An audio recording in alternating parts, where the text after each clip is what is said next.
Hello friends, welcome to my channel. आज मैं फिर आपके लिए एक और नई वीडियो लेकर आया हूँ। आशा है कि आपको आज की मेरी ये वीडियो अच्छी लगेगी। आज मैं आपको क्लास 10th का जो 8th चैप्टर है ट्रिग्नोमेट्री, उसके बारे में आपको थोड़ी बेसिक कंसेप्ट बताऊँगा, थोड़ी बेसिक इंट्रोडक्शन दूंगा। मुझे आशा है कि आपको ये वीडियो अच्छी से समझ आएगी।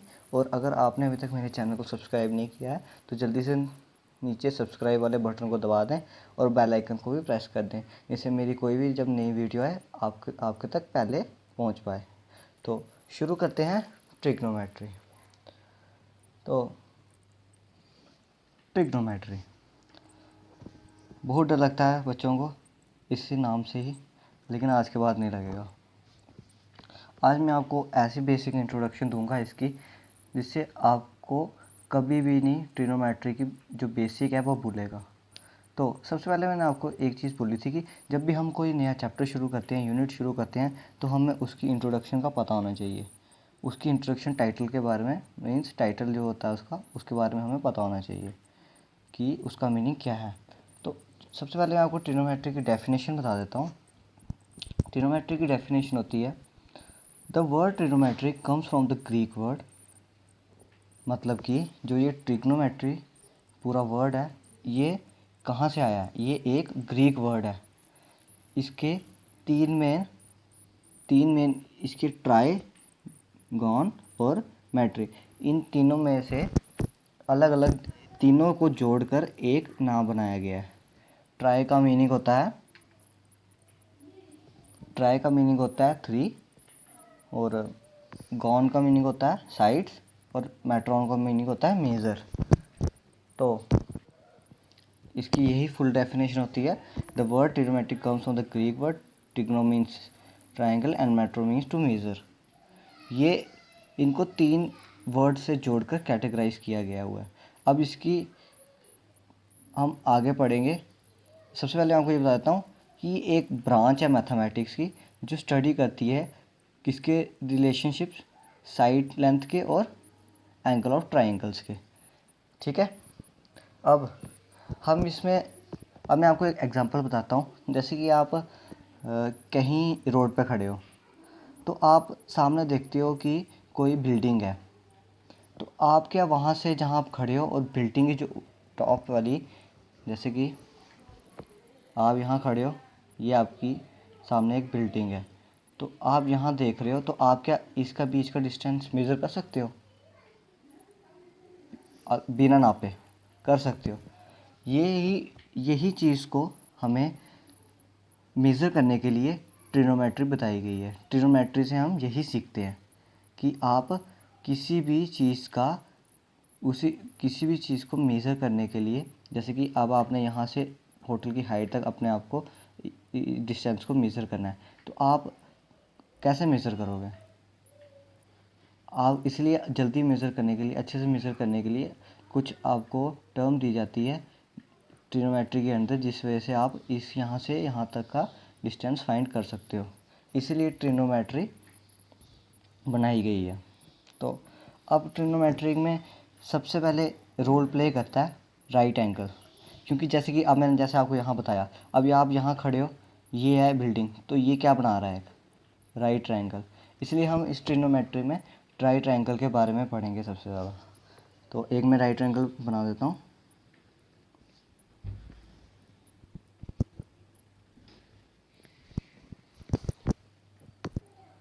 तो मैं इसको नाम दे देता हूँ ए, बी और सी। तो ये कितना एंगल बना रहा है? 90 डिग्री का। ठीक है। अब सपोज़ करो यहाँ एंगल ए है, एंगल ए थीटा। तो अब आपको पता ही होगा कि एंगल के सामने वाली साइड हमेशा बड़ी होती है। आपने 9th क्लास में भी प्रॉपर्टी पढ़ी होगी, a side opposite to large angle is always greater. तो इस एंगल के सामने जो साइड है वो हमेशा ग्रेटर होती है, ये हमेशा बड़ी होती है।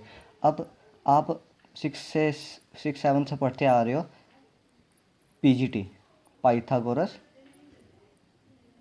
थ्योरम, सभी ने पढ़ी होगी।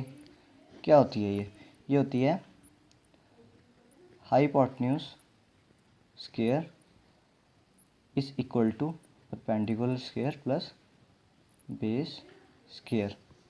तो अब यहाँ हाइपोटेन्यूज क्या है? हाइपोटेन्यूज है ये चीज़। हाइपोटेन्यूज कभी चेंज नहीं होती है। ये है परपेंडिकुलर और बेस हमेशा चेंज होता रहता है, लेकिन हाइपोटेन्यूज हमेशा फिक्स रहता है। ठीक है। अब आपको यहाँ से फाइंड करना है। अब आपको ये भी पता होना चाहिए कि बेस क्या है और परपेंडिकुलर क्या है। अब ये चीज़ क्या है? अब जैसे कि आप यहाँ खड़े हो इस पॉइंट पे, तो आप रोड पे खड़े हो, ये आपका रोड है सपोज करो। तो ये क्या चीज़ हुई? ये इसका पूरा बेस हुआ। ये हुआ साइड एडजेसेंट टू बी। अब जो ये है, ये इसकी एडजेसेंट है ना, ये इसकी एडजेसेंट हुई क्योंकि ये इसके बिल्कुल क्या है, सामने है, इसके साथ जुड़ रही है। अब ये बेस है पूरा, इसी को बोलते हैं हम बेस। ठीक है। अब हम आगे इसको कंटिन्यू करते हैं।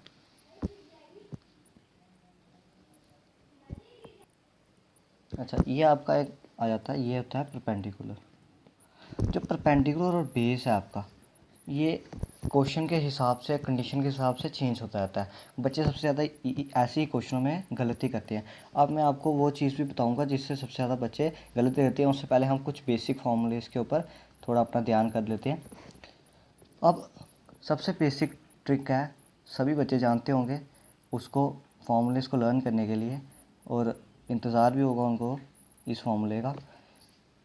इसको हम याद करते हैं, लर्न करते हैं किससे? पंडित बद्री प्रसाद हर हर बोले। आप इसको एक और ट्रिक से भी याद कर सकते हो, जैसे कि पापा हेलो, मीन्स आपके फादर हैं, वो आपको बोल रहे हैं, सॉरी आप उनको बोल रहे हो पापा हेलो, तो आगे से वो रिप्लाई कर रहे हैं बेटा हेलो, तो आगे से आप उनको बोल रहे हो कि पापा बोलो। तो इस मेथड से भी, इस तरीके से भी आप इनको लर्न कर सकते हो। अच्छा, अब इसके पास जो बेसिक ट्रिग्नोमेट्रिक रेशियोज होते हैं वो मैं आपको बता देता हूँ। साइन, कॉस, टैन, कोसेक, सेक और कॉट। तो इनका फुल नेम क्या है ये भी मैं आपको बताऊंगा अभी। ये तो हम इनको सिर्फ शॉर्ट फॉर्म में क्वेश्चन में सॉल्व करने के लिए यूज़ करते हैं, ऐसे शॉर्ट फॉर्म में, लेकिन इनका पूरा सही नाम मैं यहाँ लिख के बताता हूँ आपको। साइन का होता है साइन, कॉस का होता है कोसाइन, टैन का होता है टेंजेंट। मीन्स ये इनके निक नेम है। जैसे आपका भी घर में कोई निक नेम होता है और फुल नेम कुछ और होता है, वैसे ही इनका ये फुल नेम है और ये क्या है, निक नेम। मैं लिख देता हूँ, ये फुल नेम हो गया, ये निक नेम हो गया। ठीक है। अब कोसेक का क्या होता है? Cosecant. ठीक है। उसके बाद सेक का क्या होता है? सेकेंड। इन दोनों में एंड कॉमन आ जाता है, इनमें आई9 कॉमन आ जाता है। अब कॉर्ड का क्या होता है? कॉर्ड का होता है कोटेंजेंट। वो ये दो, इनका लास्ट वर्ड सिमिलर होता है, टैन और कॉर्ड का। ये एक दूसरे रिलेट भी करते हैं, अभी आपको आगे पता लगेगा। तो अब इनको लिखते कैसे हैं फॉर्मूले में, तो मैं आपको बताता हूँ। सबसे पहले लिखते हैं हम sign, cos, tan, cosec, sec, cot. ठीक है। तो ये सारे इनको लर्न करने का तरीका है। तो अब हम इनके फॉर्मूले बना देते हैं इन्हीं से। अब आपको जैसे कि फॉर्मूला बनाना है साइन का, तो आप कैसे बनाओगे साइन का? हमेशा हम फॉर्मूला कैसे बनाएंगे, मैं आपको अलग से लिख के बताता हूँ यहाँ पे।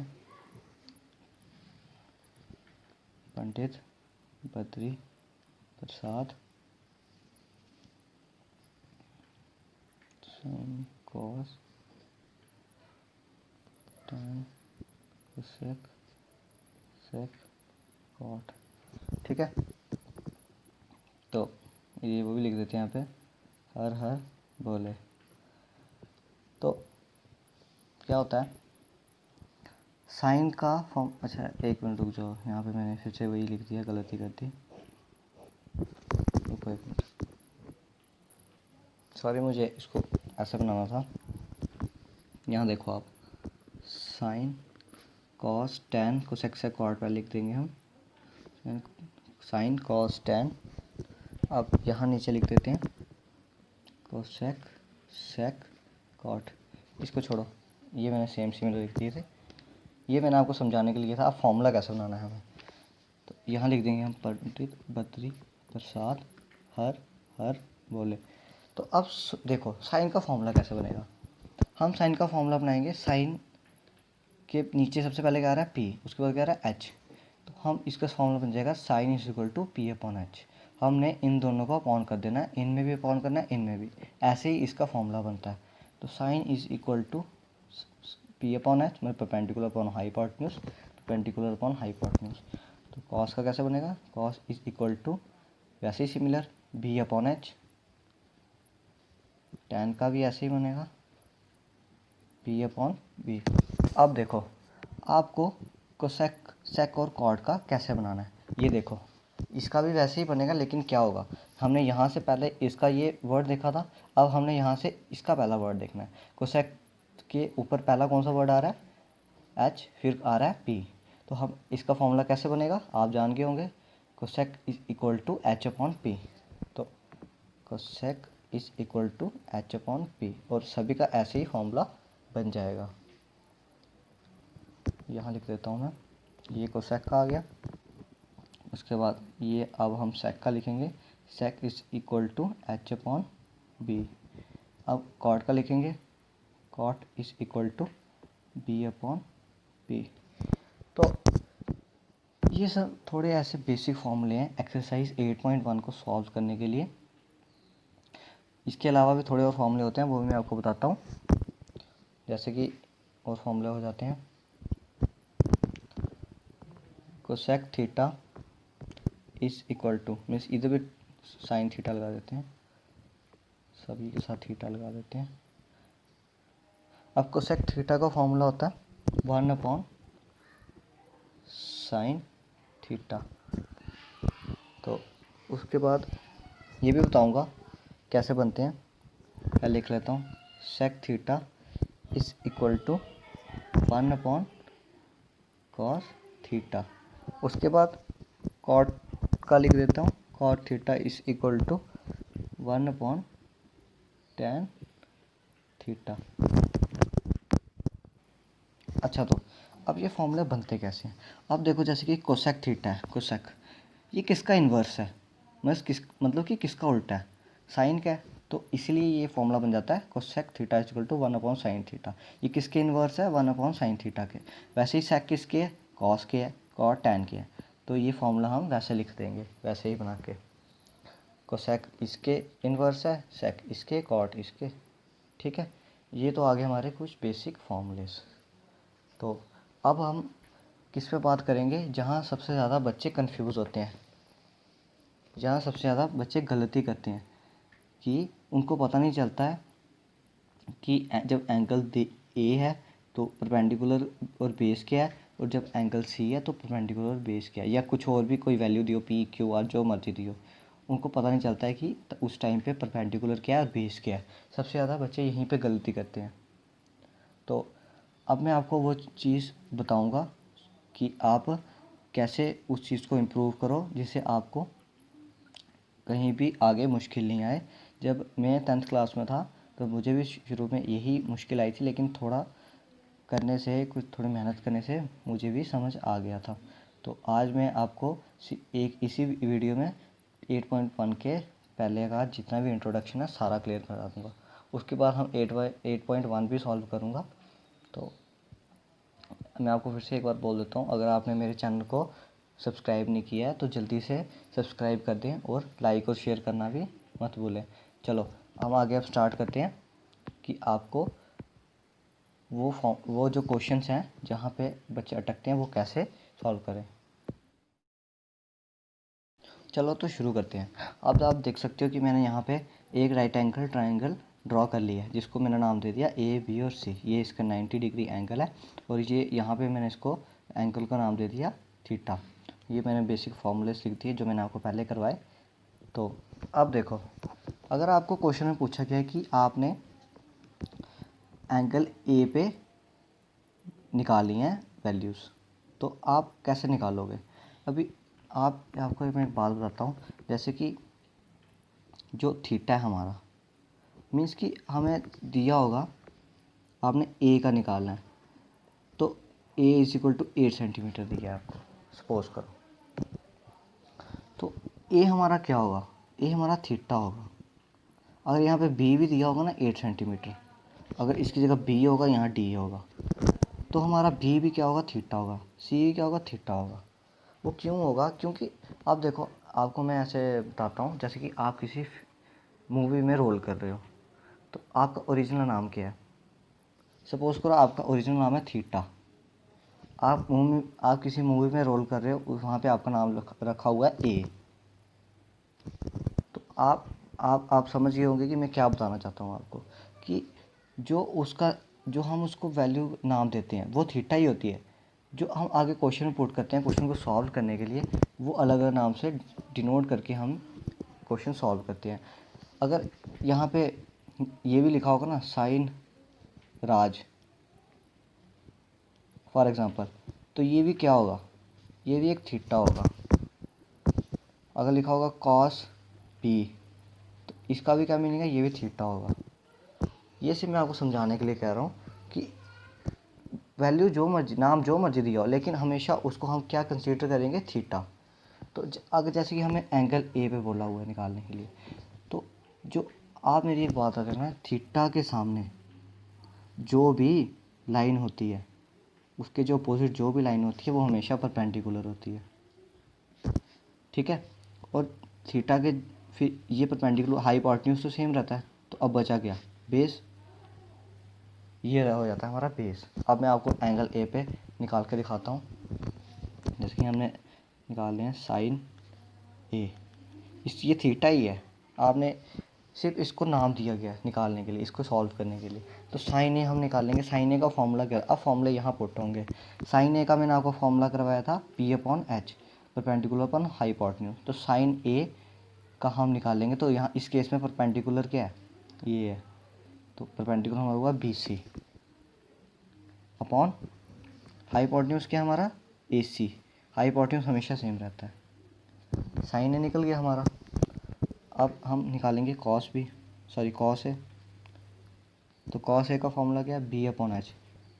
जब कॉस ए का निकाल रहे हैं, तो यही सेम चीज़ देखनी है हमें।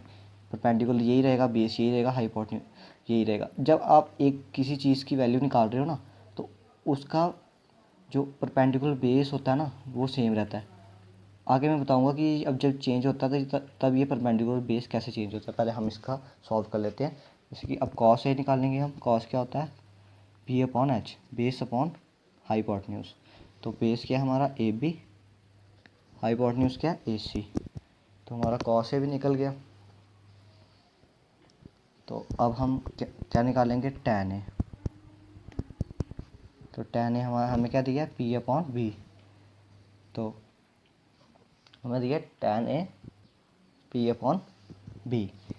तो परपेंडिकुलर हमारा है बी सी अपॉन बेस क्या है हमारा? A B. तो इसी तरह से हम बाकी के भी कोसेक सेक कॉट ऐसे सारे निकाल देंगे। तो अब मैं आपको बताता हूँ, अगर हमारा क्वेश्चन में अब ए तो हमने, जब हमें क्वेश्चन पूछा कि आपने ए पे निकालने हैं सारे एंगल, अगर हमें पूछा हो सी पे, सी अब कंसीडर कर लो थीटा, इसको अब कैंसिल आउट कर लो। ठीक है? तो अब क्या होगा? आपका परपेंडिकुलर और बेस सेम रहेगा? ये बताओ मुझे। अब आपका परपेंडिकुलर बेस सेम रहेगा जैसे यहाँ पे था, यही परपेंडिकुलर ये बेस था? बिल्कुल सेम नहीं होगा। मैंने आपको क्या बताया कि थीटा के सामने वाली जो लाइन होती है वो परपेंडिकुलर होती है। अब इस केस में थीटा के सामने कौन सी लाइन है? ये वाली है। तो ये क्या होगी? परपेंडिकुलर होगी। आप समझिए आप कि क्वेश्चन में कहाँ गड़बड़ी होती है, कि बच्चे को कहाँ पता नहीं चलता कि हम इसमें एंगल हमारा कैसे गलत हो रहा है, हम कैसे निकालें। यहीं पे होती है। जब आपको एंगल ए पे पूछा गया है, या इधर कुछ और भी पी कर दो, पी भी कर लो, अगर इसमें कुछ भी कंसीडर कर लो, तो उसके सामने फिर ये क्या हुआ? ये थीटा हुआ। तो इसके सामने जो लाइन हुई उस वो क्या हुई, वो परपेंडिकुलर। मैंने आपको यही बात बताई। अब जब आप सी के केस में है तो थीटा ये है, थीटा के सामने कौन सी है, ये है। तो अब इस केस में ए बी परपेंडिकुलर हो जाएगी और ये क्या हो जाएगा, ये बेस हो जाएगा जब हम एंगल सी पे वैल्यूज़ निकालेंगे। जब हम एंगल ए पे निकालेंगे तो ये परपेंडिकुलर ही रहेगा, ये बेस ही रहेगा। लेकिन जब हम एंगल सी पे निकाल रहे हैं तब थीटा के सामने वाली लाइन परपेंडिकुलर होती है, तो इसलिए ये परपेंडिकुलर हो जाएगी और ये बेस हो जाएगी। तो अब हम इस पे क्वेश्चन निकाल लेते हैं, इसको थोड़ी वैल्यूज़ निकाल लेते हैं। अब जैसे कि आप देखो यहाँ हम निकालते हैं साइन सी पे। अब देखो यहाँ कहाँ से वैल्यू चेंज होंगी, कहाँ से क्वेश्चन चेंज होने वाला है। फॉर्मूला तो सेम रहेगा, सिर्फ क्या होगा, ये चीज़ें अलग हो जाएंगी। अब फॉर्मूला तो सेम ही पुट करेंगे, परपेंडिकुलर अपॉन हाइपोटेन्यूज। अब साइन सी पे निकाल रहे हैं हम, साइन सी पे, तो परपेंडिकुलर यहाँ क्या हुआ हमारा, ये एंगल ए के केस में ये बेस था, ये परपेंडिकुलर। अब एंगल्स ये ए निकाला था ना, तब ये परपेंडिकुलर, सॉरी ये बेस था और ये परपेंडिकुलर। अब हम एंगल सी पे निकाल रहे हैं तो इस केस में ये परपेंडिकुलर होगा और ये बेस होगा। तो अब साइन सी की हम वैल्यू निकालते हैं पी अपॉन एच। तो इधर परपेंडिकुलर क्या हुआ, ए बी। इसको काट दो, आपको ऐसे कंफ्यूज हो जाओगे। तो अब साइन सी की निकाल रहे हैं तो साइन की वैल्यू होती है पी अपॉन एच। तो परपेंडिकुलर क्या है हमारा, ए बी। तो ए पी अपॉन हमारा वो क्या है, परपेंडिकुलर हाइपोटेन्यूज। हाइपोटेन्यूज हमारा सेम रहता है तो ये ए सी रहेगा, ये कभी चेंज नहीं होता। इसका फॉर्मूला भी लिख देता हूँ आपको कन्फ्यूज़न ना हो।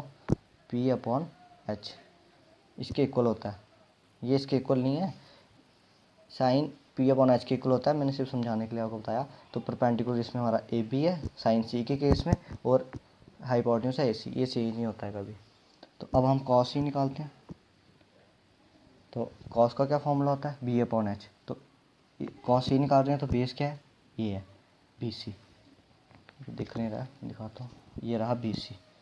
तो ये बी सी आ गया हमारा, और हाइपोटेन्यूज क्या आ गया हमारा, हाइपोटेन्यूज सेम रहता है ए सी। अब आप यहाँ देखो साइन ए और साइन सी में कुछ बदलाव है, जी हाँ बिल्कुल है। इस केस में साइन ए के केस में हमारा क्या निकला था, बी सी अपॉन ए सी। अब साइन सी के केस में क्या निकला है, ए बी अपॉन ए सी। ये किस वजह से निकला है हमारा, यहीं पे बच्चे क्वेश्चन गलत करते हैं, यहीं पे ध्यान देने की ज़रूरत पड़ती है। बाकी ट्रिग्नोमेट्री मुश्किल नहीं है, 10th की खासकर पहली एक्सरसाइज आप आराम से सॉल्व कर सकते हो अगर ये चीज़ आपका ये बेसिक क्लियर हो इन चीज़ का। तो अब मैं आपको आगे निकाल के दिखा देता हूँ कॉस सी का। चलो अब मैं आपको सेक का निकाल, आप बोलोगे ये सीधे इसी का निकाल रहा है, इसका निकाल के दिखाता हूँ आपको। चलो अब सेक का निकाल के दिखाता हूँ, सेक सी। अब सेक का क्या फॉर्मूला होता है, H upon B, hypotenuse upon base. Hypotenuse क्या है हमारा, ए सी, किसके केस में, सेक सी के केस में। ये तो हमेशा हाइपोटेन्यूज तो मैंने सेम ही होता है, मैंने आपको बताया। अब सेक का निकालें तो बेस क्या हुआ, एच अपॉन बी, बेस हमारा क्या है, बी सी। तो साइन सी के केस में हमारा बेस है बी सी, तो यहाँ पे आ जाएगा हमारा बी सी। अगर सेक ए का पूछा होता तब हमारा बेस ये होता, तब हमारी आनी थी ए बी अपॉन ए सी। तो अब सेक सी के केस में हमारी क्या आई हुई है, ए सी हाइपोटेन्यूज अपॉन बेस, मतलब कि बी सी। तो फ्रेंड्स इसी तरह से हमें 8.1 के क्वेश्चन सारे सॉल्व करने हैं। अगर आपने कहीं भी गलती कर दी इन क्वेश्चंस में, अगर आप ये चीज़ समझ गए ना, तो समझ लो आप 8.1 पूरी सॉल्व कर लोगे। मैंने आपको बिल्कुल अच्छी तरह से इस चीज़ को क्लियर करवाया हुआ है कि आपने कैसे एंगल फाइंड करने हैं, एंगल्स की वैल्यू फाइंड करनी है। जब ए पे होगा तो कैसे करना है, सी पे होगा तो कैसे। एक बार मैं आपको फिर से बता देता हूँ। जब भी आप सबसे पहले आपको ये बात बताता हूँ कि थीटा के, जो भी आपको थीटा पूछा है जिसके आपने, उसके सामने वाली लाइन क्या होती है, हमेशा परपेंडिकुलर होती है। इसको छुपा लो। जहाँ भी आपको थीटा पूछा, यहाँ पूछा ना, तो इसके सामने वाली साइड क्या होती है, हमेशा परपेंडिकुलर होती है। और ये जो नीचे वाली चीज़ होती है इसको हम बोलते हैं बेस। तो और हाइपोटेन्यूज हमेशा सेम रहता है। तो अब इस थीटा के केस में जो हमारा एंगल ए दिया हुआ है थीटा, उस केस में हमारा परपेंडिकुलर ये हुआ, और बेस होगा ये। मैं छुपा लेता हूँ, कंफ्यूजन होगी। एंगल ए मतलब थीटा यहाँ इसके सामने हमारी परपेंडिकुलर ये हुई और ये बेस हुई, क्योंकि जब हमें एंगल ए पे पूछा होगा, एक ही जगह आप कुछ और भी पुट कर सकते हो, जहाँ भी पूछा होगा जहाँ थीटा दिया होगा उसके हमेशा सामने वाली साइड क्या होगी, परपेंडिकुलर, और नीचे वाली बेस होगी, और हाई हाइपोटेन्यूज हमेशा सेम रहेगा। अब एंगल सी है, तो सी के सामने वाली देखनी है, यहाँ थीटा पूछा हुआ है, यहाँ की वैल्यू, इसके सामने वाली कौन सी है, ये है, तो ये क्या हुई, परपेंडिकुलर हुई, और ये वाली कौन सी क्या हुई, बेस हुई, और हाइपोटेन्यूज सेम रहता है। मुझे लगता है कि अब आपको समझ आ गया होगा। अगर आपको समझ नहीं आया होगा, अगर कोई डाउट होगा तो मुझे कमेंट बॉक्स में ज़रूर मैसेज करना, मैं आपका आंसर ज़रूर दूंगा। तो आज की वीडियो में बस इतना ही। मैं आपके लिए एक और नई वीडियो लेके आऊँगा। अगली वीडियो में आपको कुछ शॉर्टकट ट्रिक्स भी बताऊँगा आगे ट्रिग्नोमेट्रिक टेबल को लर्न करने की, और कुछ और बेसिक फॉर्मूले हैं उनको अच्छे से लर्न करने की बेसिक ट्रिक्स भी बताऊँगा। आपको ऐसी ट्रिक बताऊँगा जिससे आपको आपके जो टिप होती है ना, टिप्स, उस पे आ जाए कि आप कहीं भी बैठे हो, आप 2 मिनट में उसके फॉर्मूले लिख लो। तो फ्रेंड्स, आशा करता हूँ कि आज की वीडियो आपको पसंद आई होगी। तो एक बार फिर से बोल देता हूँ कि चैनल को सब्सक्राइब कर दें और बेल आइकन को भी दबा दें, जिससे मेरी कोई भी नई वीडियो है सबसे पहले आप तक पहुँच जाए और आप उसको देख सकें। Okay, bye, thank you.